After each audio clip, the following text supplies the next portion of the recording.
Hey, my name is Petra Cruz, and I'm obsessed with all things birth, but especially VBAC. I am a birth doula and mom who had a vaginal birth after 3 cesareans. In this podcast, we dive deep into the inspirational world of vaginal birth after cesarean. In each episode, you'll hear inspiring VBAC stories, practical tips from professionals who've championed the VBAC cause, as well as my personal journey and how it might help you on yours. From mindset shifts to evidence-based practices, you'll leave each episode feeling inspired and informed. Get ready to soak in the wisdom, embrace the strength within, and join this incredible VBAC community. This is the VBAC Junkie Podcast. Hello, and welcome to another episode of the VBAC Junkie Podcast. Today, in this podcast, I want to talk about choosing your VBAC location. So, this is where you would like to give birth. There are several factors that I think you might want to consider before you decide where you want to give birth. So, I personally had my VBAC at a hospital. I did this because honestly, there was a lot of fear surrounding my VBAC because I did have 3 C-sections previously.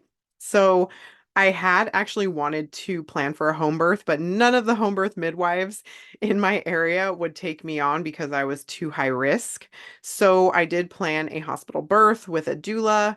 The plan was to wait until I was as deep into labor as possible so that I would be close to pushing when I got to the hospital, which pretty much happened. I gave birth like 2 to 3 hours after arriving at the hospital. So I've already told my husband if we did have another baby, I'm having a home birth. Personal choice, obviously, but that's the route I would go. So, some things that I do want to talk about. So, we'll touch on each place. So, the first one you can have at a hospital. So, this is typically what most people decide to do, which is totally fine. Some of the pros to giving birth at the hospital is obviously you have access to medical interventions if necessary. That would be things like, Pitocin, which that's a whole other thing. But if you wanted something to help your labor progress a little faster, you could have access to that. Also, IV fluids, if you're like dehydrated, you could have obviously access to that.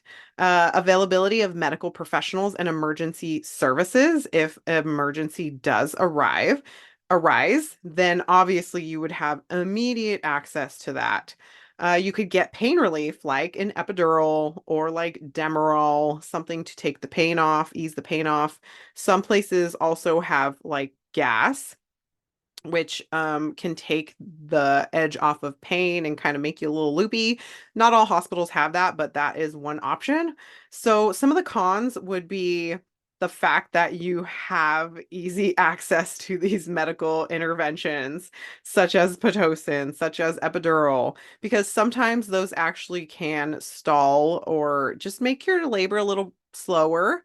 Also, going into the hospital, typically we view the hospital as a place for sick people. So some people have an aversion to that and just don't like hospitals in general. So that could actually hinder your labor by making you feel fearful, unsafe, like you're being watched. And obviously all of those feelings, if you're feeling them, they can stall or slow down your labor. Also, limited control over the birthing environment. So, obviously, you can do your best to try to make your room that you're laboring in and giving birth in as serene as possible, creating this soothing ambiance. But there's only so much you can do. Obviously, you can like dim the lights, bring fairy lights, affirmations, and put music and, aromatherapy in the room. Like, those are all great. But, sometimes the hospital doesn't always like those things. So obviously you have to check with them beforehand before you do like the aromatherapy or that kind of stuff. So those are some of the pros and the cons. There are more than that, but I invite you to do your research and to dig a little deeper to see if the pros and cons align with your beliefs and values before you decide. So going into birth center. Birth center is your second option. Typically they have to be within a certain distance to a hospital. So typically they are within like 10 to 15 minutes of a hospital. So they are pretty close to a hospital if an actual emergency arises. That is, a pro. Another pro is it's a home-like setting with typically a focus on like natural or instinctual birth. So typically they like to follow your lead when it comes to giving birth. It's obviously more personalized and family-friendly atmosphere. So this is typically led by midwives, and they like to give you that like one-on-one care, which is incredible. Uh, but you do have to find a midwife that aligns with you because not all of them are as natural or holistic minded as you might think. So having those conversations beforehand is super important. And if you do see a hospital that has a birthing center attached to it, that's typically not what I'm talking about. That's not the birth center I'm talking about. Those are to like they want you to view it as like a birth center when you're envisioning like it's midwife led, and some of them are midwife led, but they are typically more sterile and hospital like. So another pro to the birth center, it has lower intervention rates compared to the hospital. Obviously, because they don't have like epidurals, and they do have Pitocin, but typically that's just used for helping the placenta come out after birth. So yeah, lower intervention rates compared to the hospital. And they do typically have low transfer rates. Some of the cons, you have limited access to medical interventions if complications do arise. Now, that's not to say they don't have things like Pitocin. They do have stuff to like stop hemorrhages if a hemorrhage were to happen, but like you don't have access to a C-section if a C-section is necessary in that time frame that might be critical. They are taking very special care with you, though. They are monitoring you, doing intermittent monitoring, so that is also something that is a pro actually, is they are still monitoring you, but with like a handheld Doppler, typically. And that's to make sure, baby's heart rate is good. The only other con, going back to the cons, is some insurances may not cover birth center births. So you would obviously have to call your insurance company and see if they do cover for that specific birth center. Some do, or you could even use like an FSA or HSA account to pay. Obviously, this is also individualized, so you would have to reach out to that birth center and talk to them about payment options. But if you're looking at the cost, giving birth at a birth center is way less than giving birth at a hospital. Like it's a fraction of the price. I would have to say like a vaginal birth at a birth center could be anywhere from like it depends on the midwife, but anywhere from like 4 to 6 or 7 thousand dollars. And a hospital birth can be upwards of like $100,000. Just depends on what type of like interventions you get. So going into home birth. So this is your third option. You can have a home birth. And this definitely depends on what your comfort level is. But some of the pros, let's go into some of the pros. The comfort and familiarness of being in your own space. So that could actually help to make your labor shorter because you feel safe and you're comfortable, you're in your own space.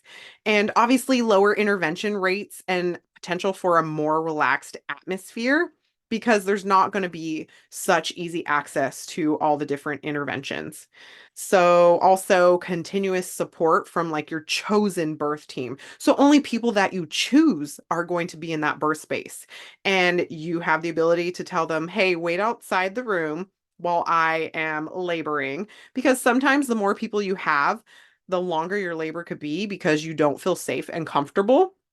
And obviously, like I've talked about before, when you feel safe and comfortable, you are able to progress a little faster, or your contractions might feel less painful because you feel safe and comforted, and you are in charge of who is coming in and out of your space.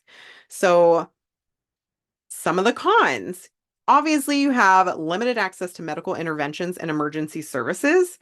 So, depending on where you live, that could be definitely something you take into consideration. It's typically not suitable for high-risk pregnancies, and you may face challenges if a transfer to a hospital is needed. So, we'll go a little more in depth to that, but some considerations that I think are important for decision making is going over your medical history and risk factors. Definitely look into your medical history and see if there are any like contraindications for having a home, hospital, or birth center birth.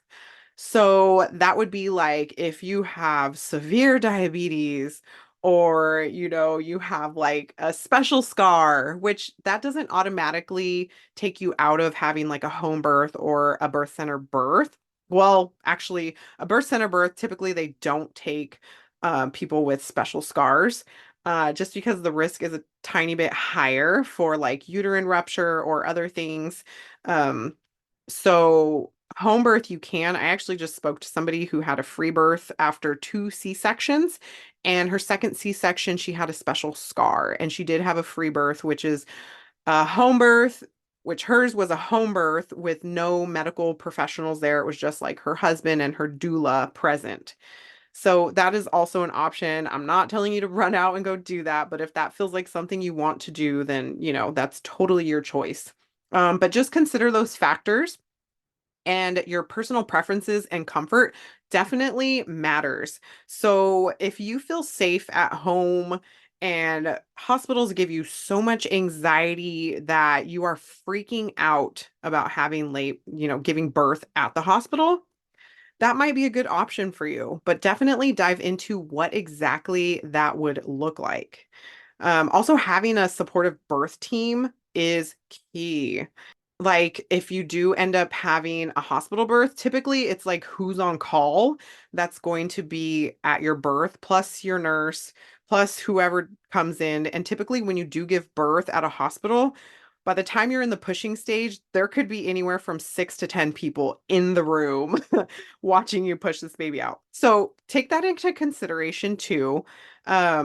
With a birth center, it's typically very little amount of people. It could be like the midwife, maybe her assistant, and if she has a student, maybe a student, but you can also talk to them about what that would look like. And if you don't want anybody in the room besides the midwife, then you can tell them. And typically they're great about it.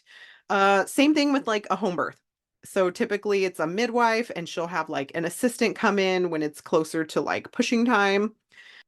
Like, obviously, it's your decision. I have attended home births, and at a home birth, like the midwife would come in, she'd kind of check up on you, ask if you want like a vaginal exam. If not, she would be like, okay, well, I'll just kind of hang out, and when you need me, let me know. And a lot of times the midwife is just in another room letting you labor away unless you want something from her. So that is really incredible because then you can focus on, just kind of being in the moment with your partner or husband, whoever it is, and doula, if you do have a doula. It's so special. So that is also an option. Some questions to ask a provider when you are choosing your birth location. Ask them, what are the policies regarding VBAC at this location? What emergency protocols are in place if something does happen? Can I bring my chosen birth team or doula? How many people are allowed to be in here? How often do transfers to a hospital occur? So obviously that question would be like for a birth center or a home birth midwife, that specific question. And also, all of them you can ask, what pain relief options are available? And, is there anything that you guys require for VBAC clients? Like, do you guys require that I have an epidural catheter placed, even though I don't want one? Do you require an IV? Do you require me to stay in the bed? What are the specific requirements? And make it known what you do or do not want. So, making the final decision, it is your choice, okay? I want you to definitely weigh the pros and cons based on your individual circumstances. I cannot make a blanket statement for what is good for one person. If you feel safer in the hospital, then have at it. There's nothing wrong with that. If you feel safer at a birth center or at your home, do that. That is totally your choice. And I want you to know that, of course, it is great to have a birth plan, but definitely being flexible is key and being open to different adjustments that might have to happen along the way. It will help you not only physically, but mentally, so that you don't feel like you're tied to any kind of like time constraint or any type of certain, rules that you have to follow. So definitely make sure that you try to have an open mind because, of course, we want this like beautiful, beautiful birth, but sometimes that's just not what happens. And sometimes being flexible or being able to pivot in the moment can help you feel like that is not traumatic. Help you feel like you are the one that is in charge of what is happening. And things are happening because you want them to and not just to you, if that makes sense. So, this is like a shorty episode, but I really do invite you to do your own research. Definitely dig into all of these and see what feels right to you. Speak to your partner, and ultimately, it is your decision. Because I know personally, my husband was not comfortable with hospital or, excuse me, a home birth. And so I felt like I had to go along with that because of his fear. Now we've like talked about it and he understands home birth and he understands that it can be done safely and he understands that that actually used to be the norm. Like hospitals has become the norm, but it hasn't always been that way. And I'm not here to bash hospitals. Like, definitely, I had a hospital birth with my VBAC, and it was great, as great as it could be in a hospital setting. So just tune into yourself and do what feels right to you ultimately. And thank you so much for listening. I really hope that this was helpful. If you would like to dig deeper into these topics, please go ahead and let me know. Find me on Instagram at birthingcometrue and send me a DM. I would love to chat with you if you have any questions, comments, or want to share your personal experience with me. Don't forget to tune in to next week's episode. All right. Thank you so much. I will see you next time. Bye. Thank you so much for listening to another episode of the VBAC Junkie podcast. Make sure to leave a rating and subscribe to the show so that you don't miss an episode. And also, I have a free gift for you. If you would like to have a guide on how to prepare for a VBAC, head to my website at www.birthingcometrue.com/VBAC guide. And all of this will be in the show notes, so you can just click that link and head there and download this free guide. I hope you have an amazing week. Until next time, bye.